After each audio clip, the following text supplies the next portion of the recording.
beliefs. Beliefs are, if you like, filters that we carry around with us, and they're based on our experiences about the world and about other people. As I mentioned earlier on, most of our beliefs are generally formed by the time we're about 5 or 6 years old.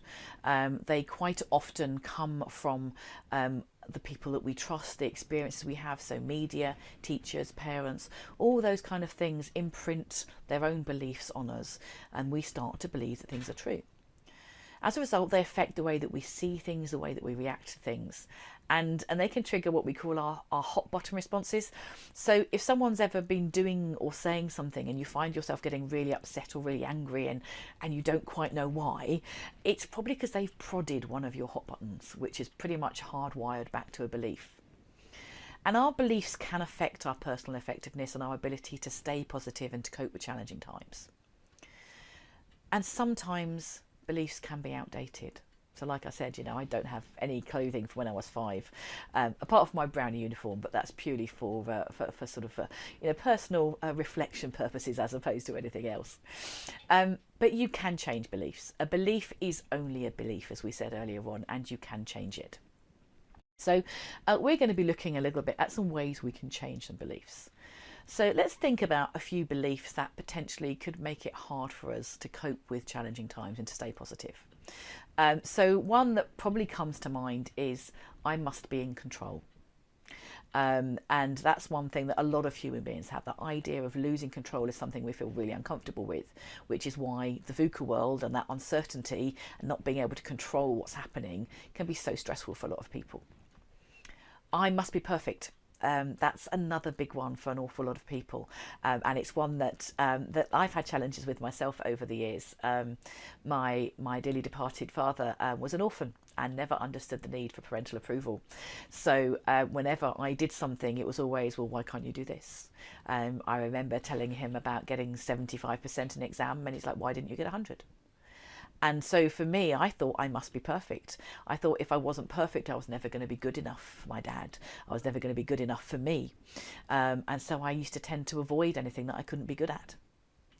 And that had an awful lot of implications on my life for a long, long time. I was actually really lucky to speak to my dad, and he was mortified when I told him this, because he thought he was just encouraging me to do better. And he was, of course I'm proud of you, which was really nice, but I still had that belief there. So for me, I needed to change that an awful lot in terms of what we're doing. People might have beliefs about, I can't talk to other people when I'm struggling. I can't tell people that I'm having mental health issues. I can't get upset in public.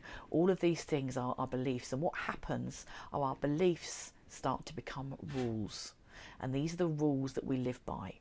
So if you ever find yourself saying, I can't, I should, I must, you're probably linking that back to a belief. But there are some things you can do to change them. And I'm going to take you through one technique now. You might want to, again, take a pause now to think about what your belief is. If you don't, then I'm going to take you through the process now. And then as we go through that, you can come back to it again later. So the really important thing is, whatever your belief is, you need to turn it into a rule. That's the first stage. So if you have a rule, it's I must never. So whatever your belief is, you want to turn it into something that says I must never. So an example here is, I must never ask questions. So your rule might be something about, if your belief was about being perfect, your rule might be, I must never make mistakes. It could be, I must never question my elders. I must never get upset in public. I must never talk about my anxieties, whatever those things might be. And then the first thing we do is we create what we call catastrophic expectations, because this is exactly what your unconscious mind does. So one of the core purposes of your unconscious mind is to protect you from harm. And so if it thinks that you're going to do something that's going to break a belief and is going to go against your belief, it's going to try and stop you. It's a mini version of what happens with phobias, to be honest. So what will happen if I do this? If I break this belief, what will happen? And it can be really quite extreme. So an example of a catastrophic expectation, specifically with regard to I must never ask questions, might be, I must never ask questions, because if I ask questions, then people are going to laugh at me and no one's going to be my friend and I'm going to die alone. Now, when you say it like this, that's really silly, that's really extreme, that's not going to happen. I'm not going to die alone just from asking a question. But that's what your unconscious mind does. You won't realise it consciously, but something's going internally, I can't do that. And that's what your unconscious mind has done. So what we need to do is to actually create your own catastrophic expectations. And there's two reasons for that. One is for you to have a bit of a laugh at them and say it's silly, but also we want to later on be calling your unconscious mind's bluff. So what I'd like you to do is to think about your belief and say, okay, if I broke that belief, if I went against it, what is the absolute worst that could happen? In the spirit of Dr. Pepper, if you like, what's the worst that could happen? If I did this, what's going to end up? And make it as extreme and as silly as you want to.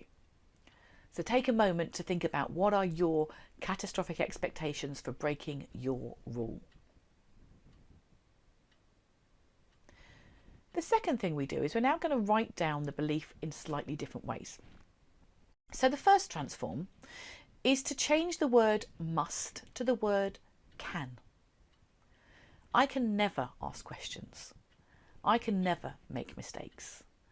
I can never get upset in public. Whatever your belief is, whatever your rule is, just write it again and change the word must to the word can. And what is it that feels different about that?